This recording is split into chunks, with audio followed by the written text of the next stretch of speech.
Snow covering the ground. No neighbors for miles. Then one morning, you find footprints in the snow.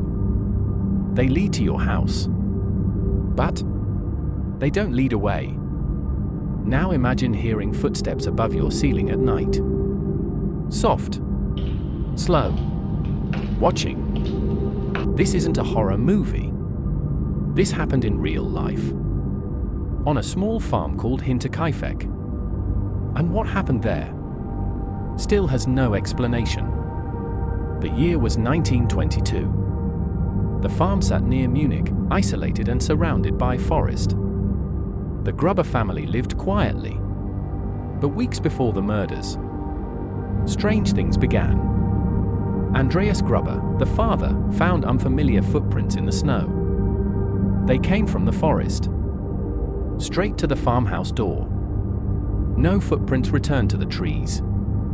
None. Then, keys started disappearing. A newspaper arrived that nobody ordered. The family heard movement in the attic at night. Dragging sounds. Slow footsteps. The maid quit. She said the house was haunted. A new maid arrived days later. It was her first day on the job.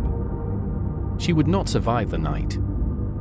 On March 31st, one by one, members of the family were lured to the barn. There was no struggle heard. No screams reported. Inside the barn, they were struck in the head with a mattock. Heavy, blunt, brutal. The killer waited, then moved to the house. The children were asleep in their beds. They never had a chance. Even the new maid, murdered on her first night. 6 people. Silenced. The bodies were not found immediately. And this is where it becomes truly disturbing. For days after the murders, the cows were fed.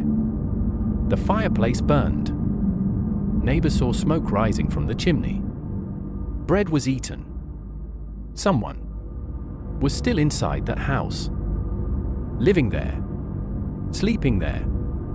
Walking past the bodies. In the silence.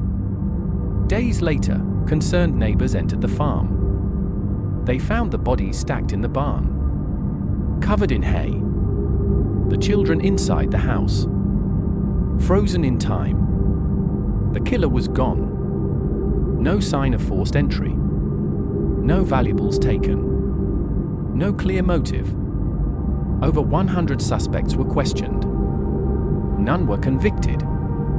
Some believed the killer hid in the attic for days before the attack, listening, waiting. Others believed it was someone the family trusted, someone who knew the farm well. The case of Hinterkaifeck remains officially unsolved. Over 100 years later, no answer, no justice, only silence. Some nights, locals say the forest near the old farm feels wrong.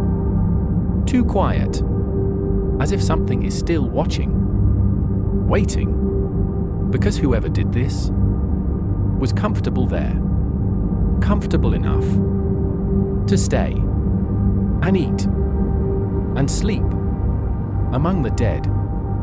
And we may never know who was in the attic. If this story gave you chills, subscribe, because some mysteries are darker than fiction. And sometimes, the scariest part is that it's real.